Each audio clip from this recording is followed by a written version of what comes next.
por convención de cifras significativas. Entonces, agarrar la menor, digamos, donde el instrumento de medición tiene esa variación en el último dígito. Y Ujú. también lo mismo, pero digamos, en ese último dígito, dividirlo entre dos, y esa sería como la tolerancia. Ajá. Entonces, no Eh, sé qué Dependiendo, está bien y qué no. sí, en algunos casos se toma la tolerancia de un instrumento. Normalmente, cuando es un instrumento de medición, como de longitudes, como una regla, se toma la tolerancia como la mitad de la menor división.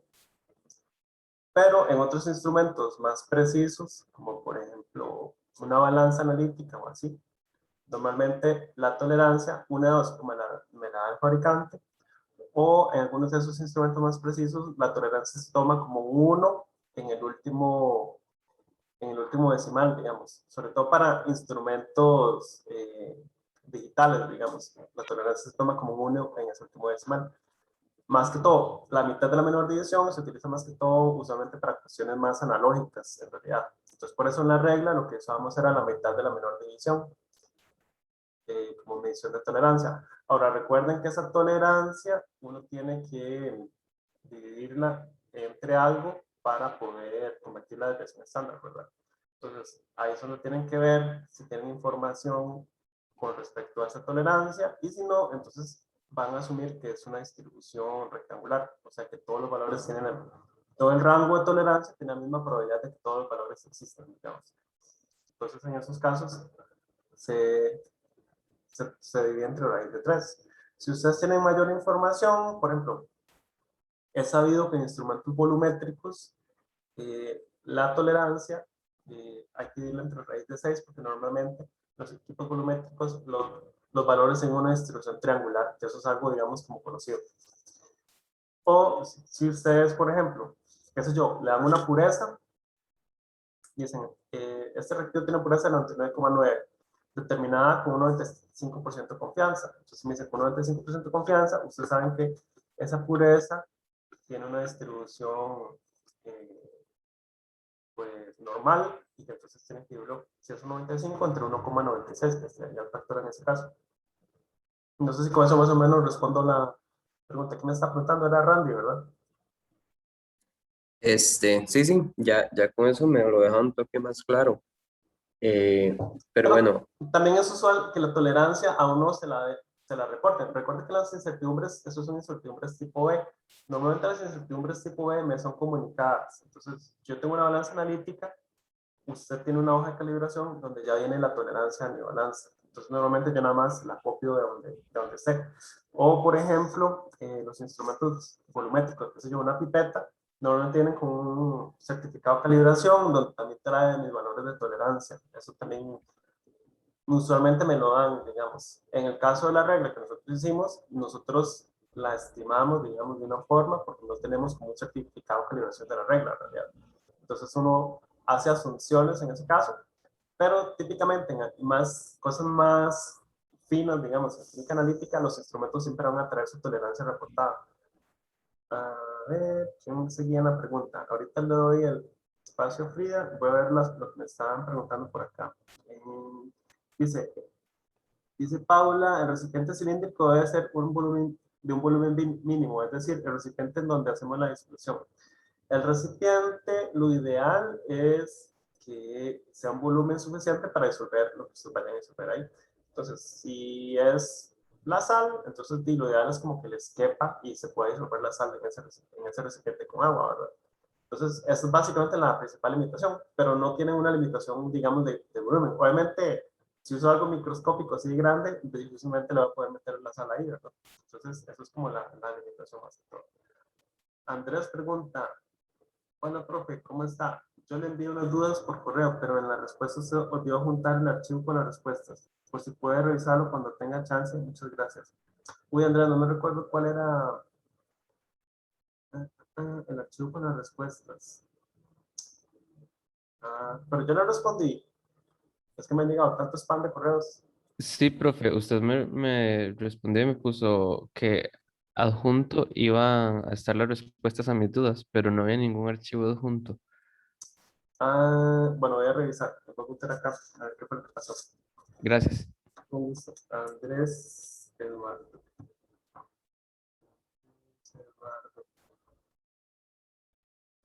Diana dice, profe, incluimos la pureza en el cálculo de la concentración. En este caso, yo diría que no, porque no sabemos bien cuál es la pureza de la sustancia que estamos usando.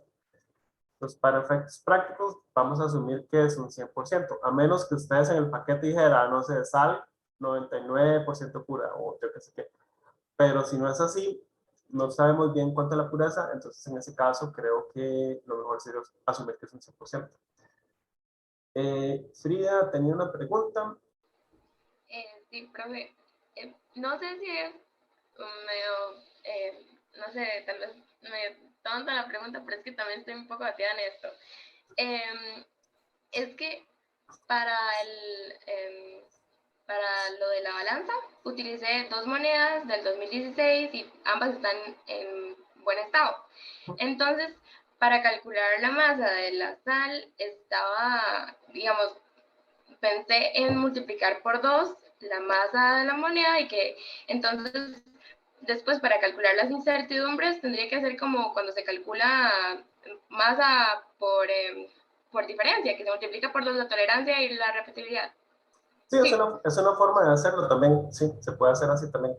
Usted lo puede ver como una suma de masas o como si fuera una por diferencia. Al final de cuentas, la fórmula vendría siendo básicamente la misma.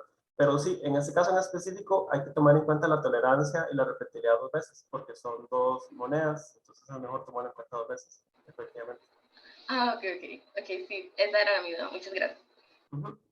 Está Steven. Hola, profe. Pues, En el caso de la repetibilidad, sería la desviación estándar de la media de los datos de la masa, ¿verdad? lo que ustedes saben de la media, exactamente, sí. Ok, perfecto. Y en el caso del volumen, la altura del volumen sería hasta donde llenamos el envase, Exactamente. no la totalidad del envase. No, eso es hasta donde lo llenen. Si lo van a llenar todo, pues hasta ahí. O una cosa que pueden hacer es hacerle como una marquita hasta donde lo van a llenar y medir el volumen hasta ahí. Y cuando usted lo llena, eso sí, por eso hay una pregunta que dice cuál es la importancia del menisco. Entonces tienen que fijarse también cuando miden el volumen, el menisco con respecto a esa rayita que definen ahí, digamos. Entonces tienen que definir hasta dónde van a medir el volumen, básicamente, en ese recipiente. Y entonces proceder a hacer la medición de ese volumen que ustedes quieren medir. Perfecto, gracias, profe. Con gusto. Está Janina. Sí, profe, digamos, con lo que usted dijo de la tolerancia, yo tengo apuntado que la incertidumbre de masa directa es repetibilidad al cuadrado más tolerancia entre raíz de 3, o sea, como que ya viene incluido que es para distribución rectangular, o sea, eso es como... ¿Cómo fue No lo- otra vez? Es que, otra vez, es que me... Es que la fórmula que yo tengo para incertidumbre de medida de masa directa, ya la tolerancia viene dividida entre raíz de 3. Entonces eso es lo de, o sea, no hay que hacerlo 2 veces, ¿verdad? Ah, ok. La masa, sí, la tolerancia sería entre raíz de 3, pero eso siempre y cuando la distribución sea rectangular o yo no tengo información. Si hay una balanza que me dice que la tolerancia fue determinada con un 95% de confianza, entonces ahí tendría que ir entre 1,96.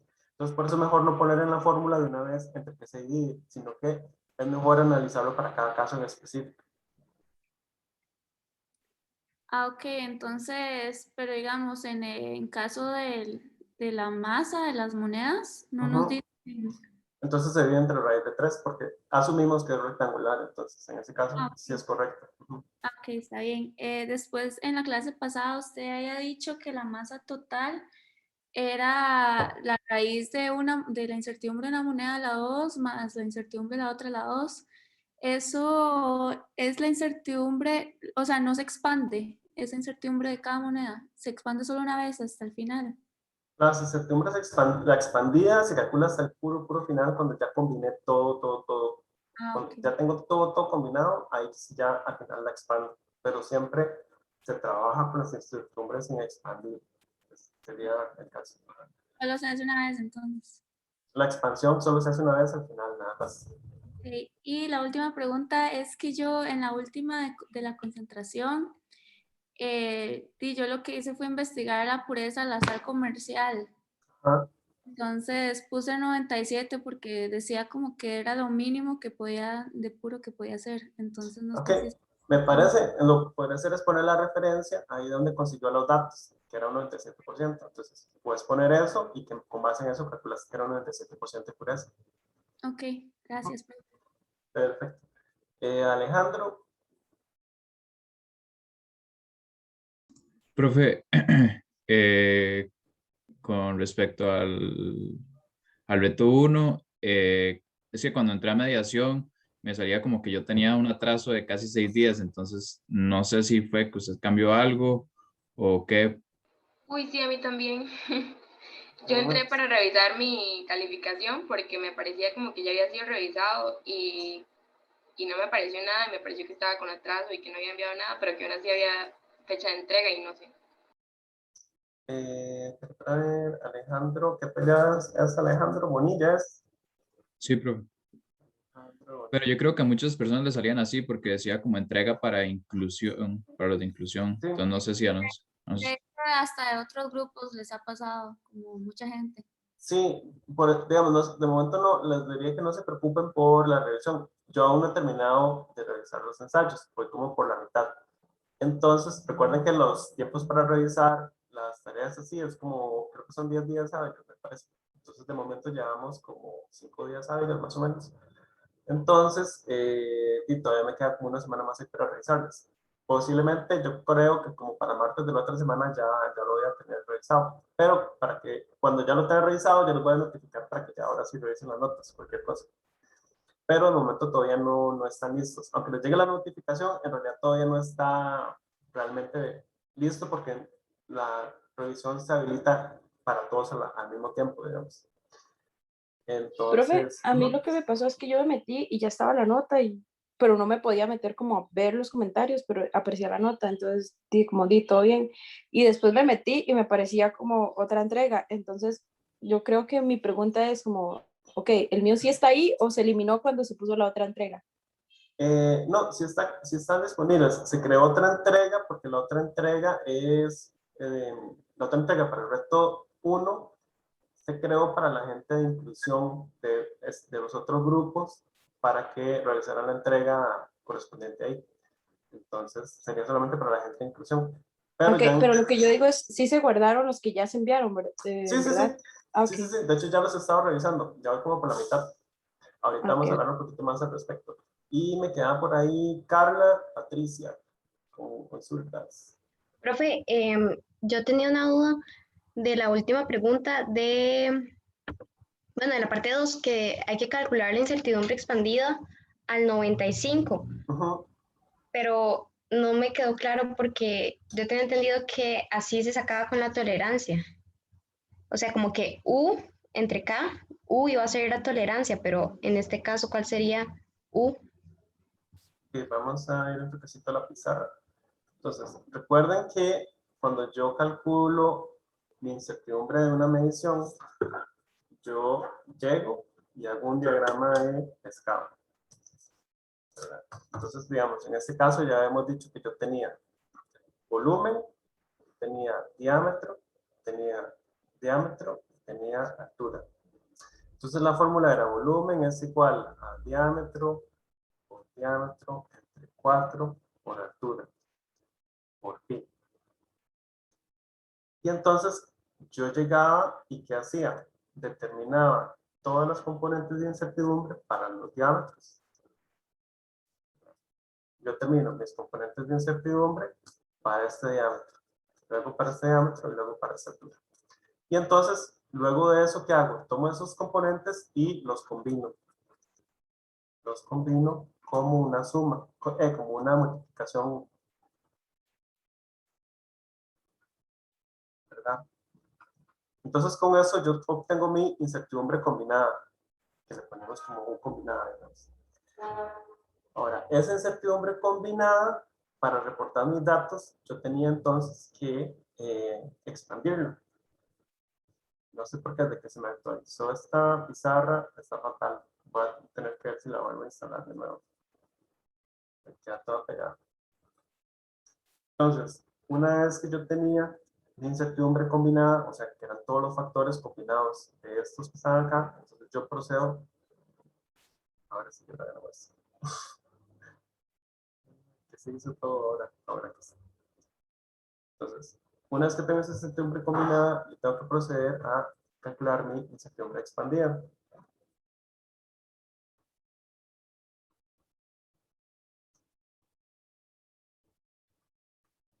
Entonces, esa incertidumbre expandida, utilizamos un factor de cobertura. Ah, profe, disculpe, en este caso nos están pidiendo que utilicemos radios, entonces lo hacemos con la otra fórmula del volumen. Puede hacerlo con radios o puede hacerlo con diámetros. Cualquiera de las dos Con los opciones cualquiera de las dos opciones debería darle igual. Ok, perfecto. Gracias. Entonces, Profe, con gusto. Sí, digamos, en la parte donde uno aplica la fórmula de Y igual a eso, digamos, habría que hacer los dos diámetros, perdón, los dos radios, que yo lo hice con radio y tenía esa duda. Digamos, la sí, incertidumbre de un radio y la incertidumbre del otro radio, o solo se hace uno. se combinan los dos. Si revisan la clase que yo les había subido, ahí de hecho yo lo había hecho como paso por paso. Entonces, sí, aunque lo hagan con radio, como está multiplicado 2 veces, entonces tienen que tomarlo en cuenta 2 veces. Al igual que usted, es que sí, esa era mi pregunta, porque usted en la clase lo tomó los diámetros 2 veces, entonces yo tomé los radios 2 veces. Sí, Entonces no sabe si exactamente. está, ok. Gracias. Con gusto. Entonces, recordemos que tenemos un factor de cobertura. Ese factor de cobertura lo que me va a decir es el nivel de confianza en mis datos. Entonces, yo podía, si tenía una distribución gaussiana en mis datos, puedo tener una, dos o tres desviaciones estándar. ¿Verdad? Entonces, si yo tomo mis datos hasta la segunda desviación estándar, que sería toda esta área, entonces habíamos dicho que esto era para un 95% de confianza. Y que entonces en ese caso se multiplicaba por un factor de cobertura de K igual a 2. Entonces, ¿qué hago yo? Mi incertidumbre expandida, lo multiplico por ese factor de cobertura K igual a 2.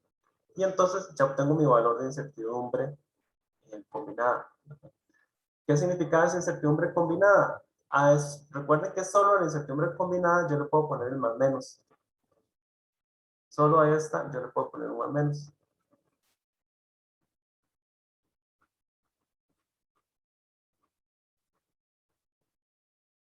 Entonces, la incertidumbre combinada, entonces me iba a decir el rango en cuál estaban mis datos. Digamos que yo medí mi volumen y me daba 7,4 más menos 0,1, ¿verdad? Que era más o menos lo que creo que nos había dado la vez pasada, que eran centímetros cúbicos. Entonces, ¿qué significa esa incertidumbre combinada? Que ese va a ser el rango en cuál van a estar mis datos. Entonces, si esto es 7,4, entonces mi rango va a ser 7,4 más 0,1, que sería 7,5. Y 7,4 menos 0,1 sería 7,3. Entonces, todo ese es el rango en el cual se va a ubicar mi medición. Eso es lo que quiere decir mi incertidumbre combinada. Entonces, por eso solo a esta se le puede poner el más menos, porque este más menos me está dando el rango en el cual se encuentran mis datos. Entonces, ese era el sentido de por qué se utilizaba esa incertidumbre expandida y por qué era que se le ponía un más menos. ¿Quién era la que me había preguntado? Era Paula. No, profe, fui yo. Pero Paula, ajá. sí, lo que no me queda claro es lo de la concentración. La concentración, aunque, entonces, la concentración, ustedes tienen que hacer masa dividido entre el volumen, ¿verdad? Masa en gramos dividido entre el volumen en mililitros por 100. Ajá, por 100. Entonces, ¿qué tienen que tomar en cuenta? La incertidumbre, combinar la incertidumbre de la masa Y la del volumen. con la del volumen. Y hago lo mismo. Ah, ok, ya me quedó claro. Listo, gracias, profe. Pero, bueno, eso es una pregunta muy importante. Para combinar las incertidumbres de masa y volumen, ¿qué tienen que usar? ¿La combinada o la expandida? Primero hay que hacer combinada y luego se le... O sea, como esto, primero combinada y luego expandida. ¿O no? No, porque, ok, eso es una pregunta muy importante. Ustedes tienen la masa. Profe, eso se hace sin las incertidumbres expandidas. Se hace sin las incertidumbres expandidas. Porque la incertidumbre expandida ya no es una desviación estándar, ¿verdad? Ya la incertidumbre expandida. Entonces, si tengo la masa, tengo que tener una incertidumbre combinada y tengo una incertidumbre expandida. Y tengo el volumen, que tengo una incertidumbre combinada y una incertidumbre expandida. Ahora, cuando yo hago masa entre volumen por 100, combinar la incertidumbre de la masa y el volumen, tengo que utilizar las combinadas. ¿Por qué? Porque las tengo que combinar. Recuerden que cuando combino incertidumbres, las tengo que combinar como desviaciones estándar. Y solo la combinada es desviación estándar. La expandida ya no es desviación estándar. Entonces, para aplicar esta fórmula, la aplico con las incertidumbres combinadas de la masa y el volumen, no con las expandidas. Y después, cuando ya tengo la concentración, esa incertidumbre de la concentración, ahora sí la expando para reportar la concentración final. Profe, y cuando nosotros reportamos la incertidumbre de masa y la de volumen, ¿es necesario hacer la expansión o podemos dejar el dato nada más con la incertidumbre combinada, que es la que se pone entre paréntesis? Porque como después hay que deshacer ese paso, digamos.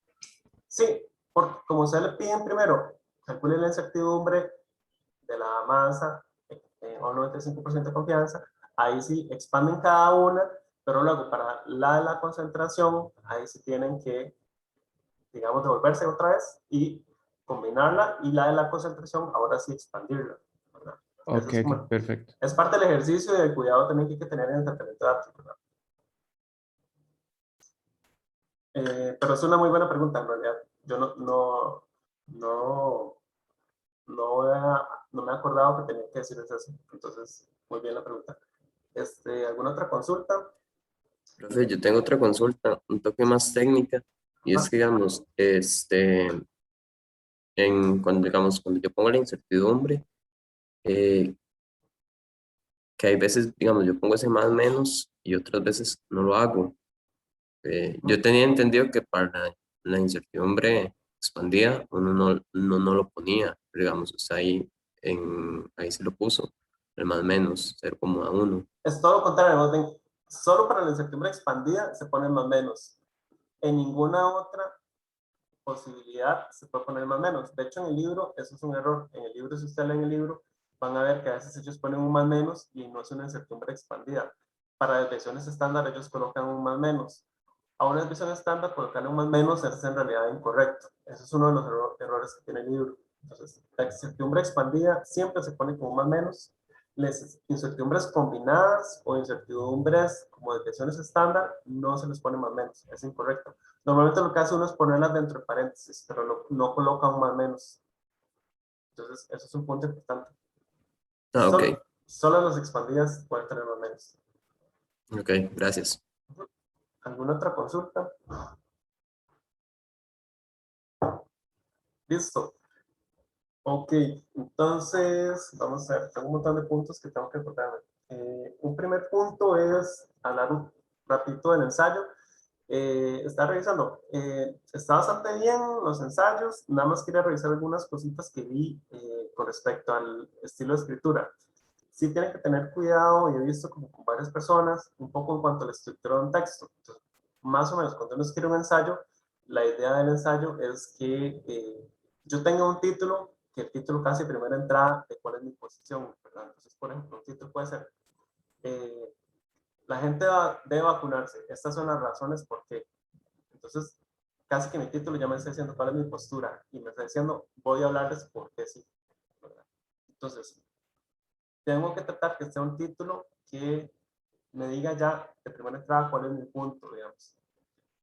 ¿Y por qué? Porque entonces eso va a llamar más la atención de la gente. Le interesa saber los por qué, digamos. Entonces tiene que ser ojalá llamativo. El párrafo de introducción tiene que establecer un contexto, ¿verdad? Un poco el contexto de por qué es importante ese ensayo, cuál es el contexto, por qué se hace, ¿verdad? Un poco cuál es englobar un poco y contextualizar qué es lo que voy a empezar a explicar, digamos. Eso es como la idea del primer párrafo introductorio. Y luego de eso es muy importante la estructura de cada párrafo. ¿Por qué? Porque cada párrafo debe tener una estructura bien definida.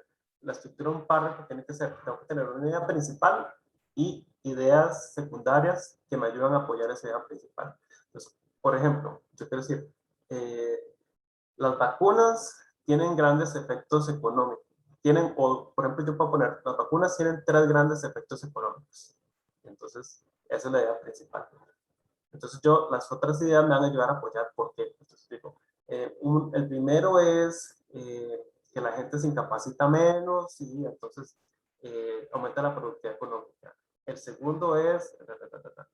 Y entonces la estructura del párrafo queda clara y solamente se va a tratar sobre los aspectos económicos. Y, por ejemplo, yo puedo poner otro párrafo donde diga, también hay efectos sociales. Entonces, por ejemplo, hay 3 principales también. Entonces, yo lo escribo en ese párrafo los 3. Entonces, sí he notado que existe una tendencia en que ustedes mezclan la estructura de los párrafos. Entonces, por ejemplo, he visto párrafos que comienzan hablando de la parte económica y terminan hablando de las redes sociales, por ejemplo. Entonces, mezclar ideas en un párrafo hace que, porque entonces lo que pasa es que el primer párrafo tiene 3 ideas principales mezcladas, el segundo también, el tercero también. Entonces, conforme uno va avanzando con el texto, va cambiando de temáticas constantemente. Eso hace que entonces la idea general que se quiere comunicar no quede tan clara. Entonces, normalmente uno trata de que cada párrafo tenga una idea principal y que esté apoyada por ideas que sean contundentes y fuertes y que me hagan decir, sí, claro, esa idea principal es cierta. Pero entonces, uno tiene que tratar de estructurar los párrafos de manera tal que sigan un hilo conductor, una historia, y que me vayan guiando. Y al final, entonces, el párrafo final, yo lo que hago es más o menos redefinir y, digamos, rematar mis ideas, es decir, entonces, definitivamente lo que yo digo es correcto, ¿verdad? Por esto y por esto y por esto. Eso es un poco como la estructura usual de un texto, ¿verdad? Que tiene una estructura bien organizada. Entonces, para que lo tomen en cuenta, tanto para el examen, si quieren argumentar algo, que traten de argumentarlo siguiendo una estructura de ese tipo para que pueda tener un mensaje más claro, ¿verdad? Un poco eso es como lo que queríamos revisar en cuanto a la escritura de ustedes. Entonces, para que revisen bien las estructuras de sus párrafos cuando escriben un párrafo. Eso en cuanto al ensayo. Un anuncio, recuerden que este domingo se habilita el reto 3. Ese reto es de marcar con X. Es como un tipo quiz que ustedes realizan y tienen 2 oportunidades para hacerlo, ¿verdad? Una opción es de lunes a miércoles y la segunda opción es de miércoles a viernes, creo, si me equivoco. Ahí está disponible, cualquier cosa lo pueden revisar. Se habilita a partir del domingo. Profe, disculpe. Sí. Después de este tercer reto, ¿qué es lo que sigue con respecto a esas evaluaciones? Después del tercer reto, la semana siguiente, o sea, después de la otra semana, ya sería el análisis de casos correspondiente. Entonces, para el análisis de casos, recordemos que lo íbamos a hacer en grupos. Ya yo hice los grupos, ahorita se los voy a comunicar y de hecho ya hoy vamos a comenzar a trabajar en grupo. Entonces, en un ratito ya vamos a esos puntos. Quería, antes de comenzar a irnos por ese lado, revisar primero el Padlet que hicimos la vez pasada y nada más revisar algunas cositas de correcciones que yo les hice por ahí a lo que me habían escrito. Entonces, vamos a ver acá.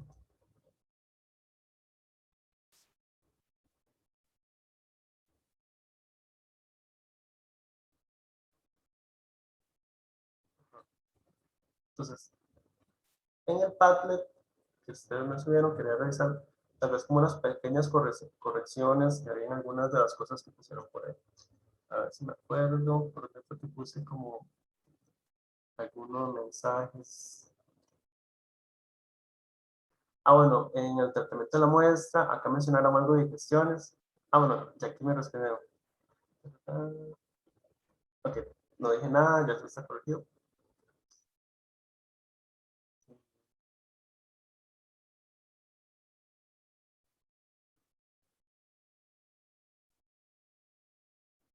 Me interesaba sobre todo revisar algo que creo que era sobre la S robusta. Bueno, este punto que pusieron acá en cuanto a la media y la mediana dice, A partir de la media y la mediana se puede calcular la veracidad y la precisión de los resultados. Sí es cierto que a partir de la media de tendencia central, como por ejemplo la media y la mediana, se puede usar para calcular la veracidad si uno sabe cuál es el valor real, ¿verdad? El valor que debería ser. En cuanto a la precisión, no estaría tan de acuerdo, ¿verdad? Recordemos que la media y la mediana me dicen mi media de tendencia central, pero en realidad no me están dando una medida de precisión. Para tener mi medida de precisión, tendría que utilizar una medida de precisión como por ejemplo detención estándar, DPR o algunas de estas otras mediciones, ¿verdad? Entonces, para que tomen en cuenta una corrección ahí a eso. Escrito. Bueno, acá les puse tal vez como explicar un poco más qué quiere decir esa figura. Igual en esta, bueno, yo siento que esta figura es una figura muy importante, por lo mismo que hemos venido discutiendo, de qué es realmente el significado de una distribución normal y esos porcentajes de los que hemos estado hablando, ¿verdad? Por ejemplo, este famoso 95% de confianza que hablamos, ¿verdad? Que son dos desviaciones estándar. Es muy importante tener bien claro qué significa esta figura, ¿verdad? Para efectos de resolver los ejercicios que vienen en la otra semana. Acá me dijeron, creo que ya lo cambié mejor. No me acuerdo qué era lo que había puesto acá. Como que mi comentario ya no está. Es que lo eliminé y lo corregí. Ok. Creo que era de cuándo se puede utilizar, que al final queda escogencia.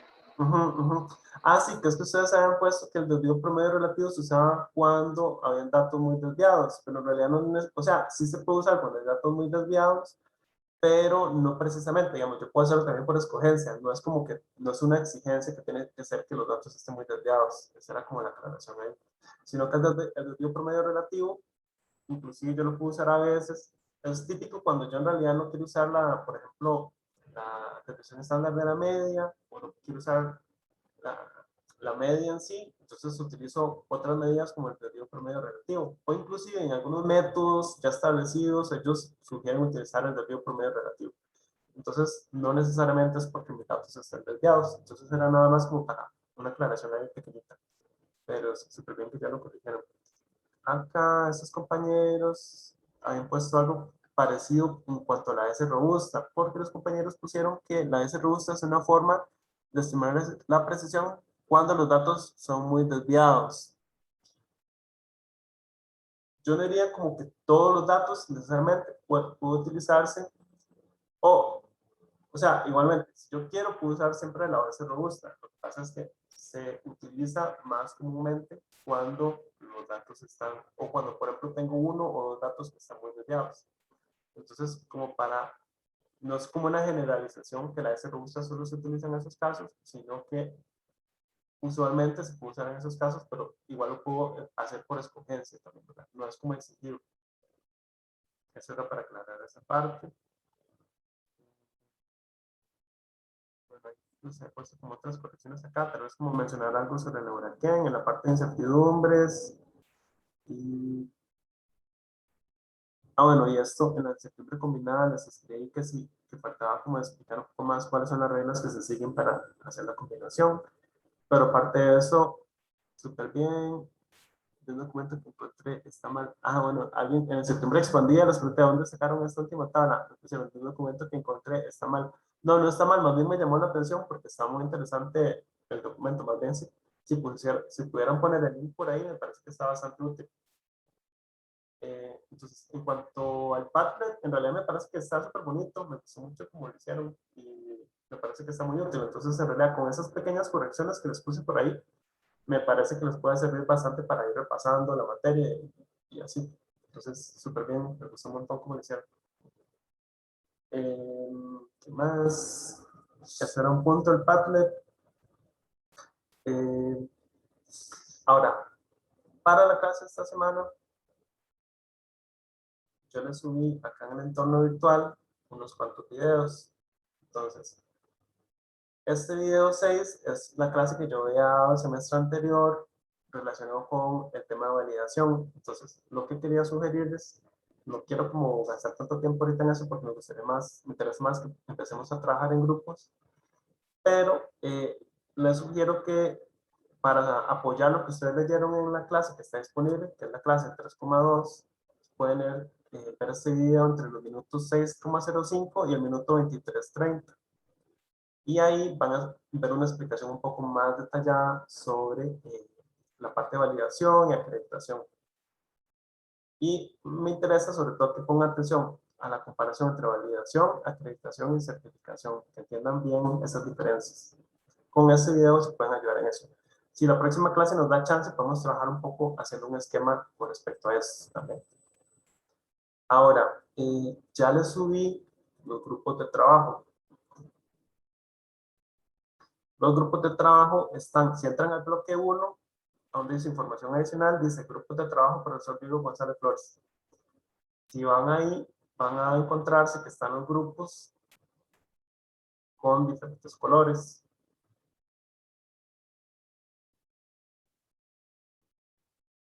Entonces, van a ver que está de esta forma. Entonces, hay grupos de 4 y son 11 grupos en total. Hay 3 grupos de 3 y el resto son grupos de 4. Entonces, para que revisen y vean quiénes son sus compañeros, ahí está el correo disponible. Sin embargo, hoy la idea es que vamos a comenzar a trabajar en estos grupos y comenzar a organizarnos para empezar a ir pensando en ir resolviendo esos casos que tenemos que resolver. Quería hablarles un poco de, bueno, lo que quiero que hagamos hoy es resolver un ejercicio del examen del primer semestre del 2020. Entonces, vamos a ir un toquecito al documento, que es este de acá.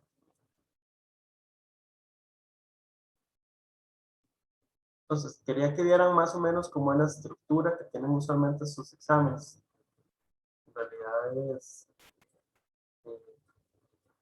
hay como toda una parte de instrucciones que sí es importante como empezar a tener claro desde ahora. Obviamente ese es del examen anterior, entonces obviamente las fechas que están aquí no son válidas para ahora, pero nada más como para ir viendo un poco más o menos cuáles son las instrucciones. Entonces, normalmente, bueno, los exámenes se hacen en grupos, en este caso va a ser de 4 a 3 personas. Siempre tienen que tomar en cuenta de utilizar el número correcto de cifras significativas y que sean en unidades SI. Y normalmente se rebajan puntos si no se hace el uso correcto de esas cifras significativas. Tienen que escoger un coordinador del grupo, ¿verdad? Entonces, en cada grupo tienen que escoger ese coordinador que va a ser el encargado de entregar el examen. No tienen que entregar cada uno un examen, sino que se entrega solo un examen entre los 4, ¿verdad? Y el coordinador de ese grupo va a ser el encargado de entregar ese examen y de revisar que vaya con el formato adecuado. Obviamente todos son responsables de todas las preguntas que van ahí, pero el coordinador va a ser responsable de hacer la entrega, ¿verdad? Y se hace en un documento combinado, ¿verdad? Que es en formato PDF y el tamaño máximo de 512 megabytes. Y tiene que llevar el título. Bueno, ahí, en este caso en específico, va a llevar su título correspondiente también.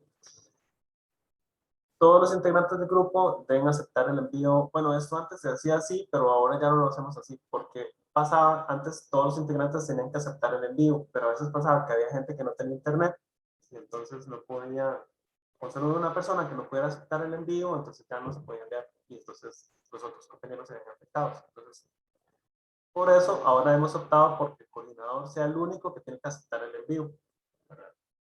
Entonces, para que todos estén de acuerdo con lo que se va a enviar, ¿verdad?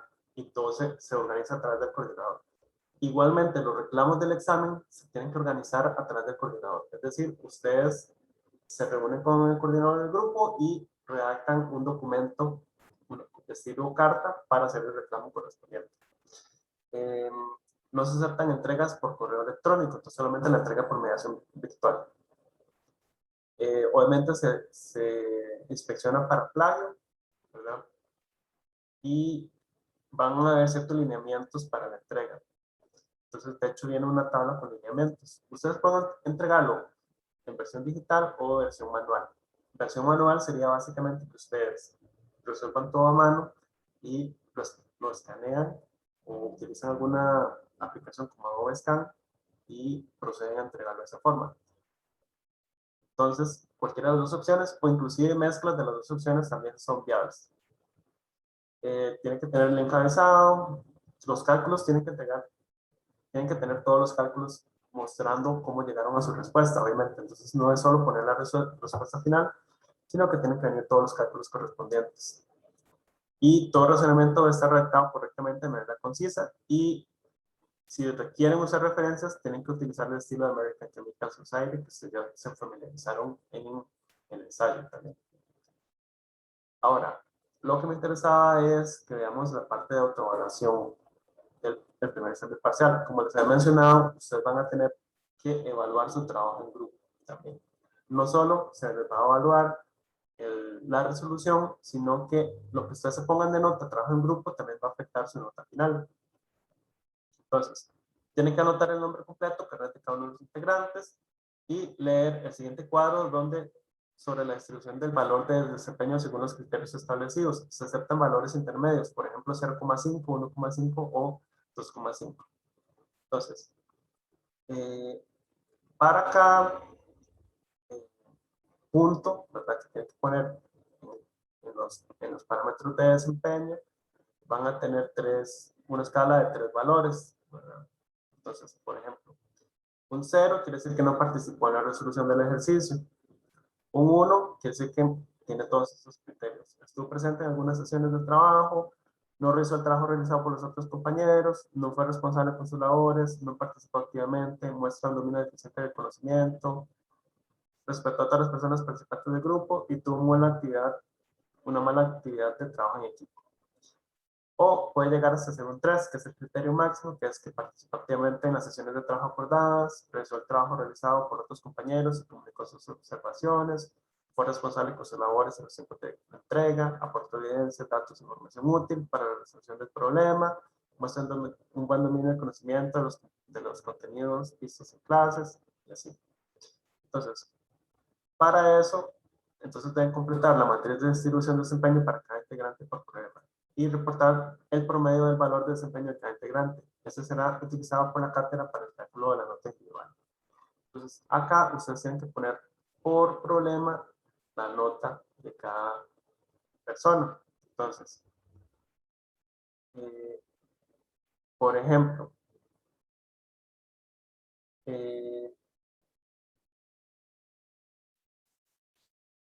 la nota individual se obtiene al multiplicar el valor de desempeño promedio de cada estudiante por la nota global del examen de la siguiente manera. Entonces, por ejemplo, o sea, ustedes van a tener una nota que ustedes se ponen entre 0 y 3. Por ejemplo, si alguien tiene un 2.5 de 3, entonces lo que se hace es que se multiplica 86 por 2,5 y se divide entre 3, entonces le daría un 72 de nota. Obviamente, si se ponen todos 3, entonces tendrían, todos son 86 al final de cuentas. O sea, ustedes se ponen un 100 en el trabajo en equipo. Entonces, para que eso lo tomen en cuenta, aquí van a tener que llenar eso por problema. Se saca un promedio y a partir de eso se termina la nota de trabajo en equipo. Y entonces vean que eso va a afectar bastante fuertemente su nota final. Ok, entonces lo que quería que hiciéramos hoy es trabajar en ese momento le llamábamos exámenes parciales, ahora ya no se llaman exámenes parciales, ahora se llama resolución de casos, ¿verdad? Ese es el problema 1 de el caso que había en el primer semestre del 2020. Entonces, dice, 2 analistas, siguiendo el método ASTM, que dicen, para la determinación de la alcalinidad de agua de un pozo de tratamiento de residuos, el método se fundamenta en la reacción entre un ácido fuerte y los componentes básicos presentes en el agua.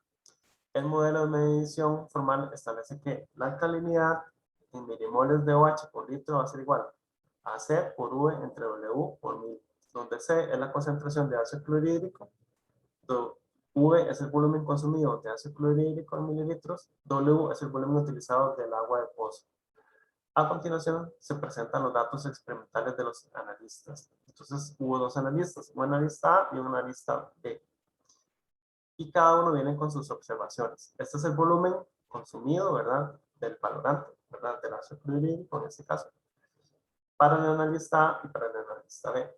Y además vienen instrucciones sobre las condiciones de medición. Entonces, por ejemplo, dice, el analista A muestró en el punto Y del pozo. Utilizó un ácido clorhídrico de concentración molar y de la concentración del ácido. Vean que me lo dan a un 95% de confianza con K igual 2. Utilizó un volumen de muestra pozo de 50 mililitros con una pipeta porada tipo A, cuya tolerancia es de 0,05 mililitros. El analista B mostró en el punto Z del pozo, utilizó ácido clorhídrico de concentración molar 0, ahí me dan todos los datos. Y vean que utilizó un volumen mayor de 100 mililitros con una pipeta porada tipo A, cuya tolerancia es de más de 0,07 mililitros. Y luego vienen algunas condiciones generales de la medición. El análisis se realizó en un cuarto cuya temperatura es de aproximadamente 22 grados centígrados. Considere que la temperatura de referencia de un equipo volumétrico es de 20 grados centígrados. Entonces, eso es para que tomen en cuenta el factor de temperatura en la cristalería. Utilizar una bureta tipo A certificada a 95% de confianza, cuya tolerancia es de 0,025 mililitros. Se determinó de estudios previos que el error de valoración para la determinación de la alcalinidad es de más o menos 0,020 mililitros reportado a 95% de confianza. Entonces, preguntas. Reporte el valor de alcalinidad con incertidumbre expandida a 95% de confianza, utilizando el factor de cobertura K igual 2 para ambos analistas a partir de sus mediciones experimentales. Luego dice, el analista B sospecha que la presencia de un resultado anómalo. Aplique la prueba Z y la prueba Q al 95% de confianza. Justifique si la sospecha del analista B es válida. Realice un resumen de los resultados obtenidos por ambos analistas. Indique la medida de tendencia central, una medida de dispersión, particularmente coeficiente de variación y el nivel de confianza. Según los resultados obtenidos, ¿son comparables los resultados entre los dos analistas? Justifique su respuesta. Y vienen unas notas. Calcule la incertidumbre estándar combinada de las componentes provenientes de la cristalería y los residuos utilizados por ambos analistas. Obtenga el valor de la repetibilidad del conjunto de datos de los resultados de alcalinidad obtenido para el analista, la repetibilidad y la desviación estándar de la media. Y aquí viene la fórmula correspondiente. Y viene acá como todas las instrucciones pertinentes. Entonces, ¿qué vamos a hacer hoy? Para comenzar, digamos, a romper el hielo de su trabajo en equipo, lo que vamos a hacer es, quiero que vamos a repartirlos a ustedes ahorita en esta sesión de Zoom en sus respectivos grupos. Y vamos a ir haciendo una serie de pasos que quiero que vayan haciendo en sus grupos.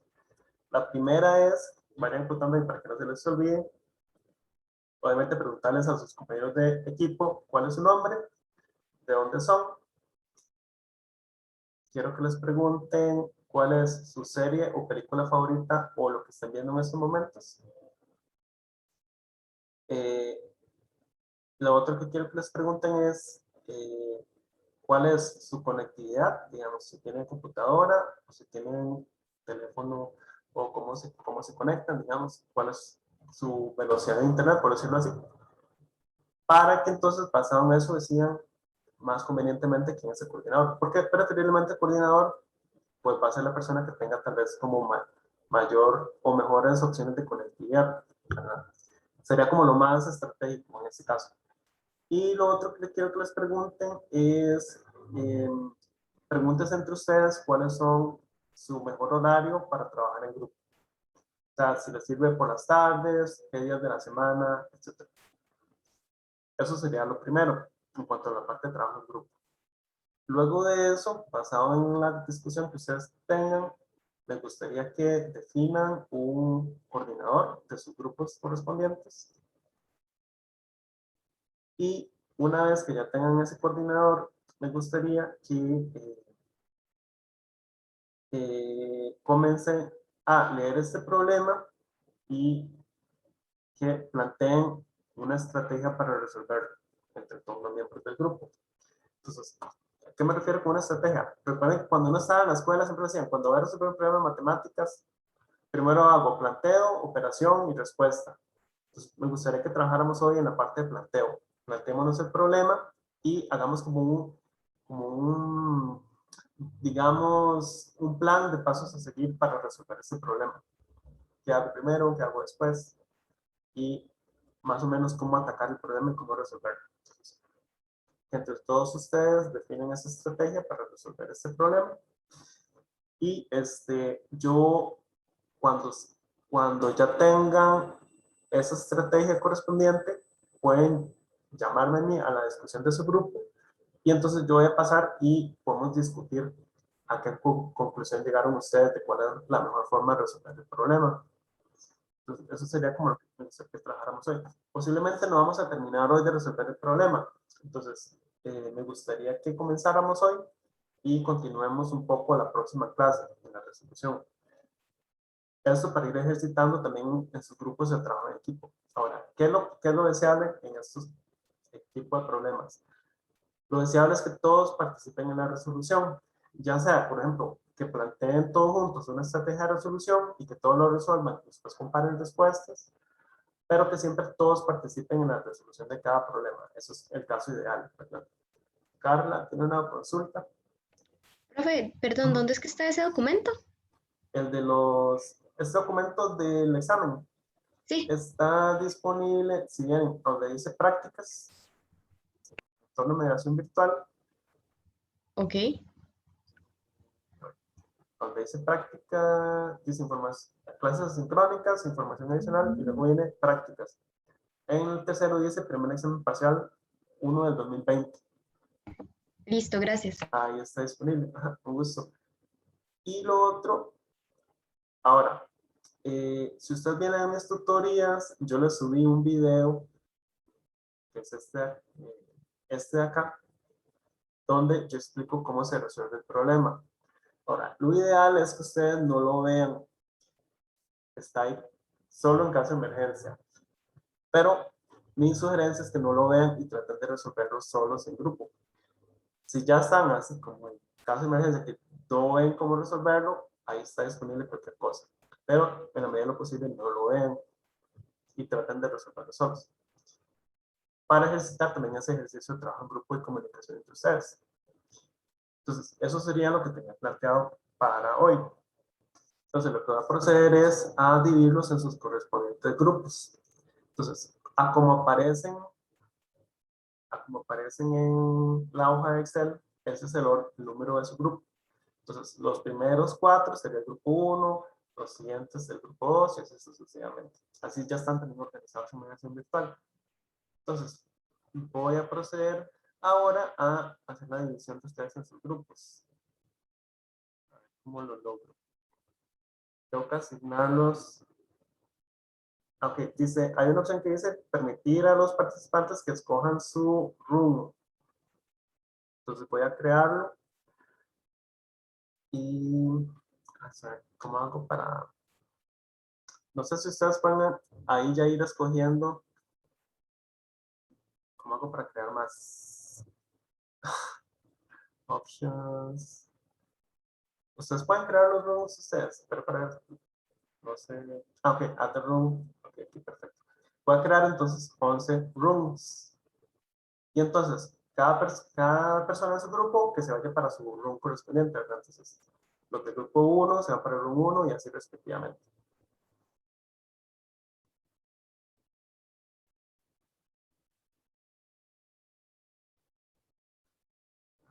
Open all rooms. Ok, ahí está. Entonces, para que puedan irse a sus rooms correspondientes.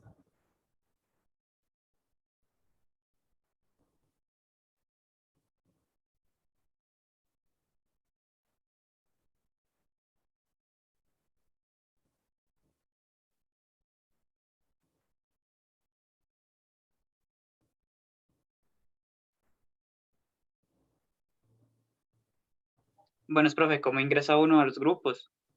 No me sale la opción. Alguien que sepa, es que a mí no me sale. Profe, tiene que darle, bueno, sale participantes, chat, grabar y algo que dice como breakout rooms. Dele ahí y Ajá. ya se pasa.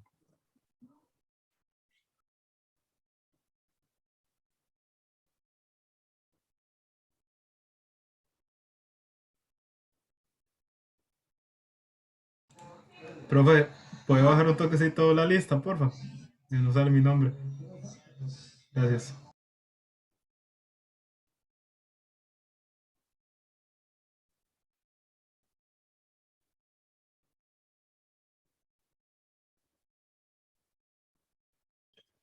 Profe, no veo No. mi nombre yo.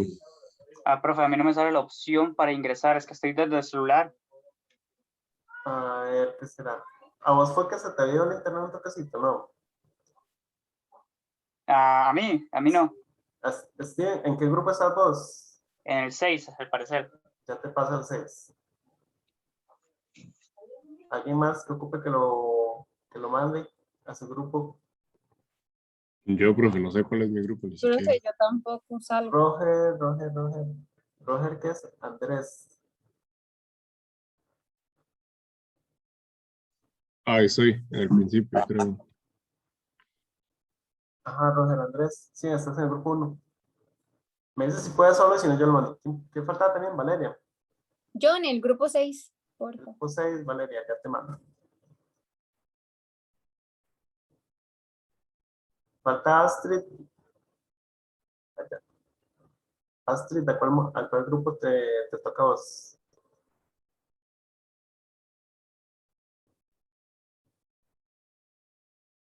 Johnson.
Pues, Profe, Hola. nos falta Hola. gente.